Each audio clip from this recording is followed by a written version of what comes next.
Really proud of the person sitting to my left right here. Threw a phenomenal game, I think, once again. You know, we're just talking. You look at, actually, I think the whole tournament so far, she's given up runs in one inning. So, you know, Krista was a big part of our victory today, and, you know, Alyssa really came out in that first inning, too, getting a big double to start the scoring for us. So, I mean, these two and a lot of our players did a phenomenal job. There's somewhat of a debate with coaches out there that you want 9 runs in 1 inning or 1 runs in 9. Baseball 7, softball are 1 each. You got basically the 1 across the board today. How do you like that consistency from your girls? Not big innings, but just kind of chipping away and adding to the lead. Yeah, I mean, it was nice getting those runs each inning because, like you said, just add to the lead. We always talk about big innings, so it would have been nice to probably get one more run maybe, potentially a little earlier. But, you know, I'm not going to complain about it because we offensively just did a really good job putting runs on the board. And really our goal always is just to win the inning. And I guess, except for the last inning, you know, we tied, but we went out there and won every inning. Well, listen, a lot of the runs came even with 2 outs in most of those innings. So you're talking about just timely hitting and being able to get hits even with 2 outs on the board. I wasn't really thinking about outs at all. I was just thinking, like, get the ball in play, get it on the ground, get it in the gaps, and just try to potentially score the runner at second.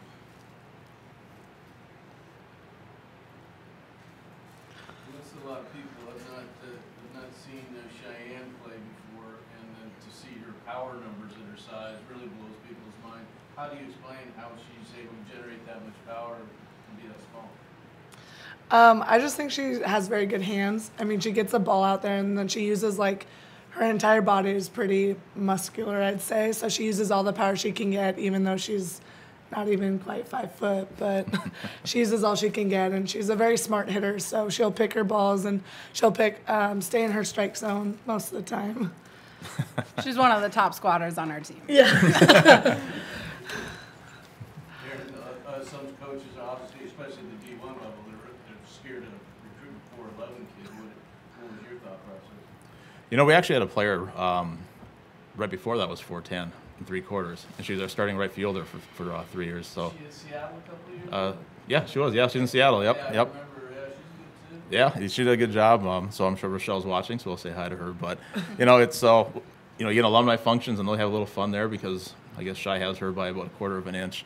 But you know, we've watched Shy play a lot, and just you can see, like you said, you can see the bat speed, and she's always had that. And as she's become an older player, a smarter player, she's just really coming to her own. You know, I think she pressed a lot her freshman year. I'm just trying to do a lot, and just the maturity that she's had. I mean, she's a lot of fun to watch. I mean, I think all these guys are a lot of fun to watch, but she's just really become just such a tremendous player for us. Krista, how do you feel about rematch with Oregon for both you personally and the team generally? We're excited, definitely. We're just excited to go out there and get another opportunity to play together and then obviously play the number 2 team in the nation. Anything you'll do differently this next time we face Oregon? Are you going to go back at them with pretty much the same game plan you had last time? I mean, we're going to fix a couple of things here and there because they out-executed us in obviously that big inning, but we're just going to go out there and attack.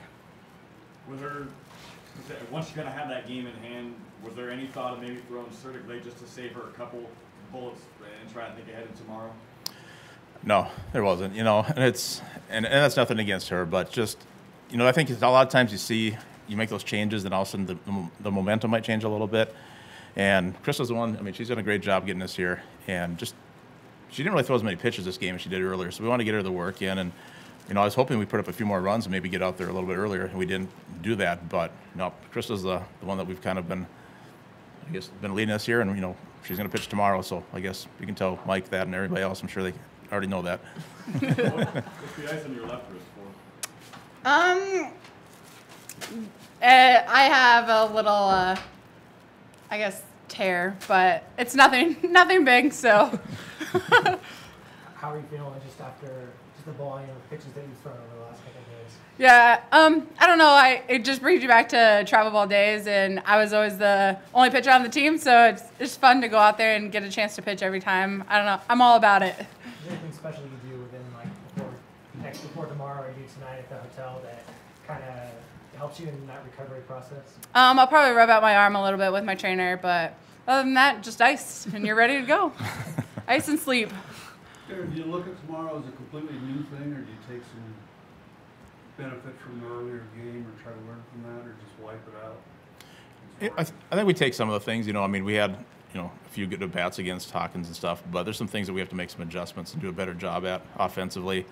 And, we'll look at some of the things that Krista did on pitch calling wise and some things, maybe make some adjustments there. But it's a clean slate. And just the opportunity, that was kind of our main goal coming out here, is to try to get the championship game. And so we'll take a look at a few things of what we've done, but probably make some adjustments. We should talk about getting to the championship. Last year at this stage you were out. So what does it mean for the progress of your program as you get better each year to take that next step and be in this spot now? I think it's big. I mean, it was a goal all along, just to try to get to this point. And you want to try to get to a super regional, but of course, for us to do that, we have to win a couple of games against, a great team. But I couldn't be more proud of this team. I mean, to me, it's going to be emotional when it's done at the end, and I'd probably get emotional right now thinking of what all these players have done. I keep calling them players. They're young women and athletes, and they call themselves boys and stuff. They got their little lingo and stuff. But it's just a great group to coach. They're just great young women. Krista, with Sheridan on the other side, how much pressure do you feel, additional pressure, if any, in the circle, knowing that the other team has a pitcher of your caliber? I don't think it puts any pressure on me. I don't really have anything to do with her or the other team. I just go out there and attack. And my team, they're like, yeah, we got her. We're on the pitch. So you just go out there and knowing that they actually have seen her for once, and I don't know, just like they've seen me. So you never know what's going to happen, but I just think you just go out there and, like Darren said, a clean slate for everybody. Listen, now that you've seen Sharon, do you see a lot of similarities to Krista, and maybe having seen her in practice, does that help you guys at all with Sharon? I guess not really, just because I feel like we just go out there and just need to know our zone and just make sure to pick our pitches and attack our zone. Coach, can you talk about the mental toughness of this team really all year long? If you lose a game, to be able to completely wipe it away 5 minutes later and be laughing and joking and be ready for the next game really to come out like you did. Yeah, I mean, one thing for us is we always have to do a lot of traveling earlier in the year. And when we do the traveling and stuff, you have a lot of different situations with, any place you go, weather and coming back and, tough games, I think, with our schedule. But one thing we kind of found out with this team this year is I think you have to distract them sometimes. So we've done some things before games or just to really get their mind off of the game and what, a tough loss there. Because it hurt all of us. I mean, it was a really good game, and we had an opportunity in the last inning with a runner on second base and nobody out. And, we wanted to win that game just as bad as they did. And so we knew we had another game, and so we just tried to create little distractions for them. I mean, they're still, as much as they're young women, they're still little kids sometimes. So we try to find ways for them just to kind of get over that game, and I think we've been able to do that. And they're such a mentally tough group of the things that they've had to, I think, just go throughout the whole year, from workouts and traveling and just other things that have come up, that they're just really strong mentally. Was there a distraction in place after today's game?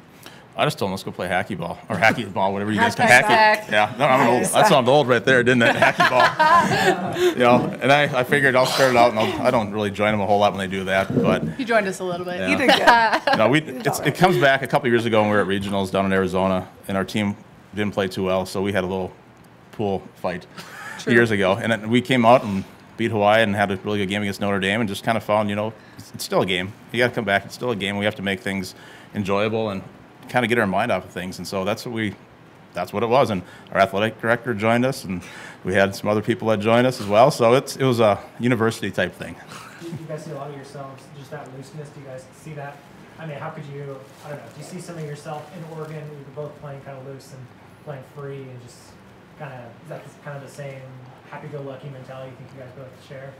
Yeah, it is. I mean, you put so much, all the programs, I mean, everybody here, they put so much hard work in throughout the whole year. And you do get those points. And, if you watch this before this game, I kind of walk over to Jamie. I'm like, you know what? We prepare for this game. We do scouting. We do all these different things. And then here we have half our team trying to work on pitching because we're waiting for warm-ups. And then we have the other half over here trying to do flip and stuff. And you're like, you know what? This is maybe just what this team needs.